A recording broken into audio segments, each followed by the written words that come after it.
24 hours ago, we were all dealing with the aftermath of those strong storms across Indiana. Right now, teams have confirmed one tornado in Bartholomew County, but Hoosiers in every corner of our state are dealing with damage. Tonight, it looks and feels a lot different outside. Look at these temps on the first day of spring, not feeling very spring-like. And we even saw some snow around the metro area today. Thanks for inviting us in. It's now 11 o'clock. Angela, luckily this cold snap doesn't last very long, does it? No, but you'll need that heavy coat out the door tomorrow morning. So here is your alert. It's going to be cold as we start Friday morning. Temperatures from 24 hours ago down 30 degrees in Muncie. We're down 22 in Shelbyville and Columbus and down 23 degrees in Richmond. That means temperatures in the 30s right now. We have 30 in Kokomo, 30 in Muncie, 32 Richmond, 34 Greencastle, and 33 in Indianapolis. Under clearing skies, temperatures will be in the upper 20s early tomorrow morning. Grab the heavy coat, but there's also some sunshine in the forecast. Sunshine tomorrow afternoon with highs in the mid-50s. All right, Angela, thanks so much. And you can track the warming temperatures and the returning rain chances using our WTHR weather app. You can check our interactive radar, the hourly forecast, and the weather blog on your phone. It's a free download. Get it before you go to sleep tonight. You'll find it in the App Store. Parents and teachers are tonight voicing concerns about charter school expansion here in the Hoosier State. Tonight, they presented a petition urging the IPS board to oppose the bill that would require school districts to share property tax dollars with charter schools. Logan Gay's been chasing this story for us tonight. She joins us in studio. So, Logan, what kind of support is this petition getting? Well, Scott, the petition has more than 1,200 signatures, and they hope this shows the board is not just the teachers asking for a moratorium on new charter school agreements and the expansion of existing ones, but a large part of the community, too. I'm here to ask you to break up with the dark money that is funding charter schools in this state and in this city. That's what brought the majority of people in this room to the school board meeting.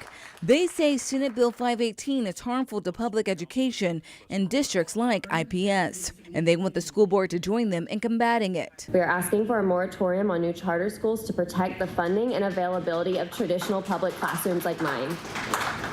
Because as you have heard, IPS is important to the teachers, but our schools are absolutely vital to the success of our students. We are asking for you to choose us and to fight with us. The overall issue is funding and finding financial stability for all schools within IPS. Some of these teachers and parents fear if the district is forced to share even more of its already limited property tax revenue with charter schools, it will threaten the stability of IPS.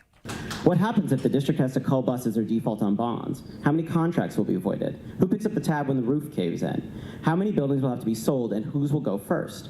How many transportation fleets are going to have to be rebuilt from scratch?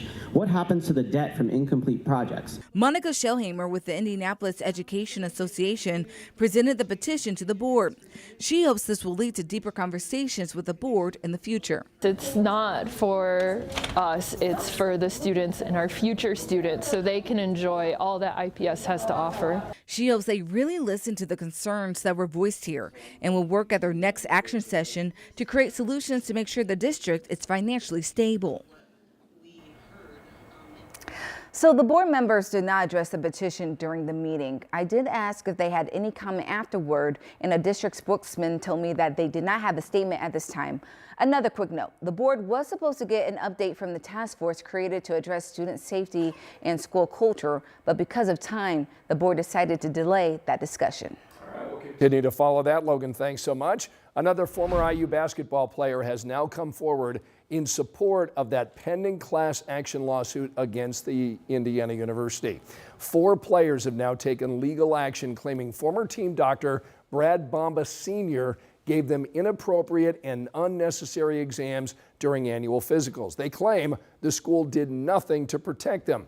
Now, attorneys representing the players say another former player, Butch Carter, complained about the abuse directly to Coach Bob Knight and 2 other high-ranking IU officials. Carter said even after his complaints, Bomba Sr. continued in his role with the Hoosiers for decades. Attorneys say Carter testified to that information. Dr. Bomba Sr. is not facing any criminal charges. Tonight at 11, police confirmed that 2 juvenile suspects are now under arrest, accused of vandalizing this church in Hawville. Members found profanity and other symbols on the side of Friendship Missionary Baptist Church earlier this week. Now, the suspects also tagged this church bus and a storage shed.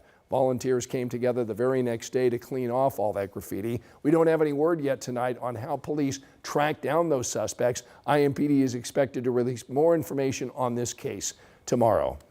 Tonight at 11, police are now investigating a deadly shooting on the west side of Indy. All of this unfolding around 3 this afternoon. This is on Wellston Drive near Raceway Road and Rockville Road. Police tell us a man was pronounced dead at the scene. Investigators tell us they took a possible person of interest into custody. Right now, we're working to figure out what led to this gunfire. But if you have any information about this shooting, please call IMPD or Crime Stoppers.